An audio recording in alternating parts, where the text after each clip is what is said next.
Presiden Joko Widodo menyinggung bahwa Indonesia memiliki potensi yang sangat besar untuk menggarap hilirisasi rumput laut.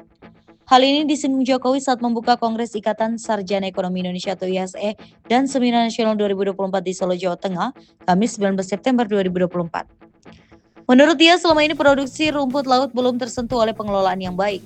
Ia membayangkan hilirisasi rumput laut akan menghasilkan banyak produk turunan di Indonesia.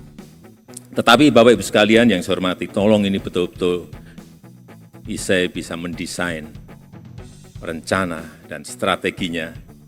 Yang saya ingin adalah hilirisasi yang padat karya, yaitu rumput laut, seaweed, yang belum disentuh secara manajemen yang baik. Karena dari sinilah nanti bisa turunannya baik ke pupuk organik, baik ke agar, baik untuk kosmetik, baik untuk tepung, dan juga untuk minyak pesawat terbang sekarang ini bisa dari rumput laut. Kita tahu Indonesia memiliki pesisir yang paling panjang nomor 2 di dunia, 81.000 kilometer. Ini sebuah potensi besar, tapi memang harus didesain, harus direncanakan, harus dibuat strategi yang benar sehingga nanti hasilnya bisa ketemu. Senada, ia pun menilai Indonesia perlu melakukan hilirisasi kopi dengan lebih baik. Jokowi menganggap bahwa potensi yang Indonesia miliki di sektor-sektor itu sangat besar namun belum digarap maksimal. Ia heran kemampuan produksi Indonesia justru di bawah Vietnam. Vietnam justru sanggup memproduksi 8 hingga 9 ton kopi per hektar, padahal potensi luas kebun kopinya tidak sebesar Indonesia. Padahal permintaan atas kopi semakin tinggi tiap tahun diikuti dengan harga yang juga terus menjulang tiap tahun. Sementara itu hilirisasi kakao dianggap punya tantangan yang berbeda.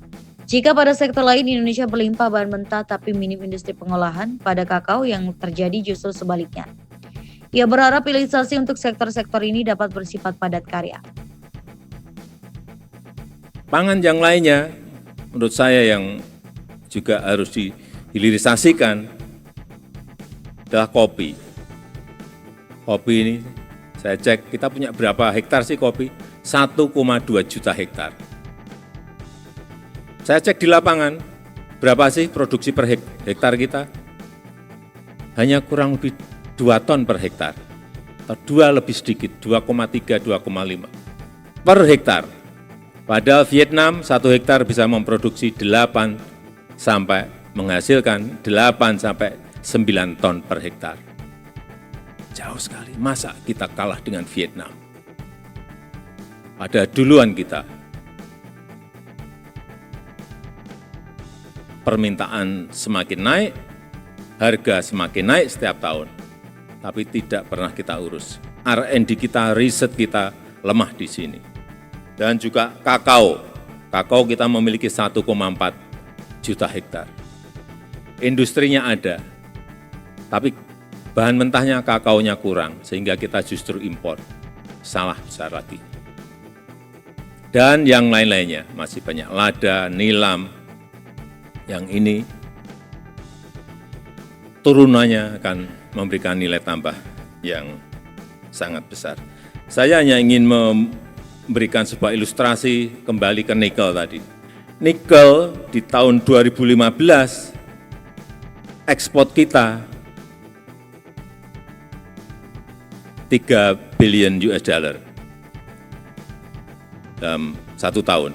Artinya 45 triliun rupiah. 45 triliun rupiah. Kemudian setelah kita stop, 2021 muncul angka dari 45 triliun muncul 340 triliun rupiah.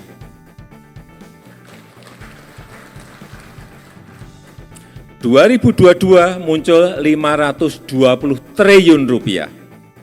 Dan 2023 muncul angka 520 triliun rupiah.